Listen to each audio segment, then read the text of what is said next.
There we go. We are back online and they'll join us. But you've got to make these big decisions, right? I asked Collie earlier about how you spot fake conferences. There are different ways you can spot fake conferences. And some of these tips you can get online, right?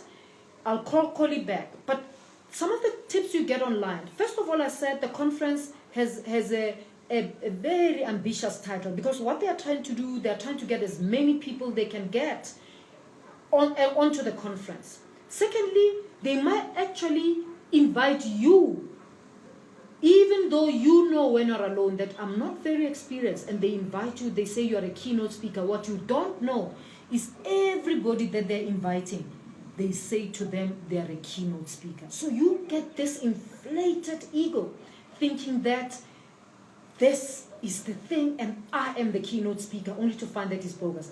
They tell you you're a keynote speaker, and then they want you to pay for yourself.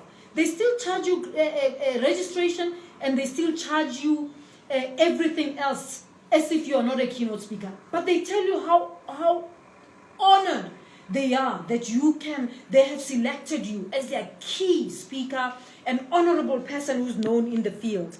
I often think, I don't have to go to this conference. If you think I'm that big, you should pay for me. If you can't, sorry, I can't fly to Canada on my own fees, or to Turkey on my own funds, right? So don't be duped into things like that.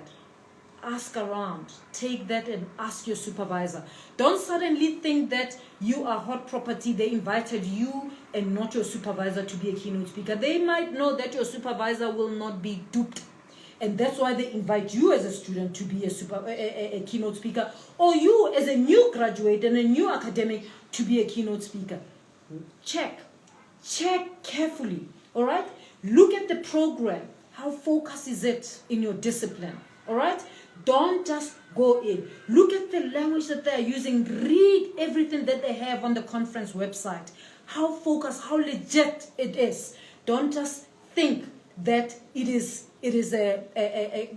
simply because they say international, then it means it is international, right? Look who's there. Are these the people who are leading in the field? Did they write the organizers' contact details? Are the contact details correct? All right? Are they trying to mimic a similar conference in the discipline to look like they are legit? Sometimes they like to look like a similar conference in the discipline. Look at it. All right.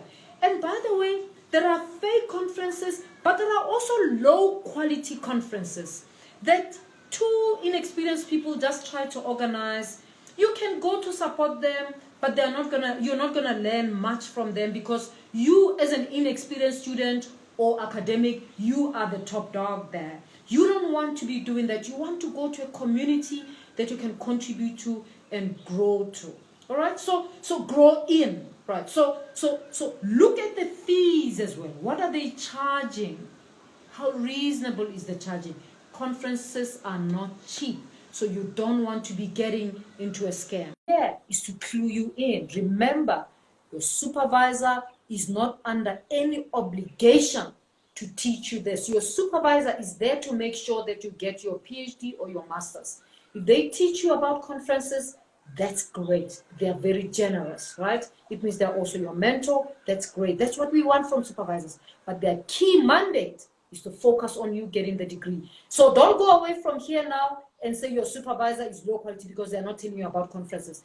And note, they can tell you about conferences when you're still struggling with the proposal. I mean, what are you doing at a conference when you can't finish a proposal? Okay, if you finish a proposal, you can't even write chapter 3. And then you want to go to a conference. Produce first, okay? Produce your chapters, okay? Do the work. If you do groundbreaking work and you are really involved, your supervisor will do what Collie's supervisor is doing, set you up for the conferences. Collie, I lost you for a while. It's my network. Tell me about the key decisions you made at your first international conference. Well, the key decisions I made were to build a network. Networking for me is very key. Additionally, I am very interested in science communication, which is partly a huge section of science, in my opinion. And I made sure that I attend those SciComm workshops on the side, Yes. because it's key for me to communicate my work. We're not just out here to do science and put it in shelves. We need to put it out there. So in between the networking, expanding my knowledge by attending talks, finding solutions, getting great ideas to apply to my own research, I did the side workshops, and those were conscious decisions that I additionally made sure that I do go to the stalls, because there'll be those tables, the stalls there, where there are additional or industry-based people who come to the conference to sort of recruit you and sell you what is out there after you finish your studies, what you could do with them during your studies. For example, in my industry, the cruises that you can go on to add onto my knowledge, to add onto your CV, because CV is quite important even in academia. You know, so showcase yourself. I made the conscious decision to go there and make sure that I will be remembered. I will showcase my work, showcase myself, and learn beyond the field of interest that I'm in. And of course, don't forget, because I was giving a science talk, I had to practice. Don't forget to practice. As a student, even learned people, supervisors, for example, have to remember what they need to say to their audience. So practice, practice, practice. And this is something a lot of scientists forget, that you are there to talk about your work, to show everyone what you can do, and part of that is giving a talk. Absolutely. And you know, you're talking about showcasing your work, and to do that, you've got to prepare, practice, practice, practice. What many young academics and students forget is that going to a conference is a huge opportunity. It's like there's a huge stage, so you can make sure that you are memorable, right? You are memorable, but you become memorable through your work. You want people, when they go back home, they say, we met this person from Africa, and damn, did they make us listen? So that's what you want. It's an opportunity. So don't just go to the conference and thinking that you are just going there you go in there, it's a stage. So you prepare, you practice your presentation, you showcase yourself like Collie did. Collie, advice for students who a supervisor says, every year you have only one opportunity. Conference, I'll fund you for one conference. You choose which one. And as I said earlier, I said to them, young academic students, make sure that you identify nationally, continentally, and internationally. And the supervisor says, I've got little funding, I give you one. Or maybe the supervisor says, I've got only 10,000. 10,000 is all that you're getting. You choose which conference. Which one would you say? If the student looks, it says international is going to be, I'm going to have to add another 7,000. I have it, but oh, I'd rather watch it. There's next. What would you advise them to choose? I would advise that you go for a conference that will build you, a conference that is specifically based on, if you are a plant person, make sure that it's a conference that is specifically based on plants. It will have numerous parts of this plant industry, but you will know that it will cater to you. It will cater for the research that you are doing, because when you go to a conference, you need to come back with something that you have learned from the other researchers, right? Yeah. So make sure that when you pick a conference, it's one where you will learn a lot from others, and not just talk or think about just you giving information to other people. You need to absorb some things as well. Yeah. And also don't forget the funding part. The supervisor is somewhat responsible for funding you, but not entirely, because I mean, as people in academia, we need to learn how to source our own funds, right? And it starts in these stages where you need to know how to source your own funds, even for conferences. That's a learning curve for you. So I would advise you pick a conference where you will grow. Don't just pick a conference that is diverse, too diverse.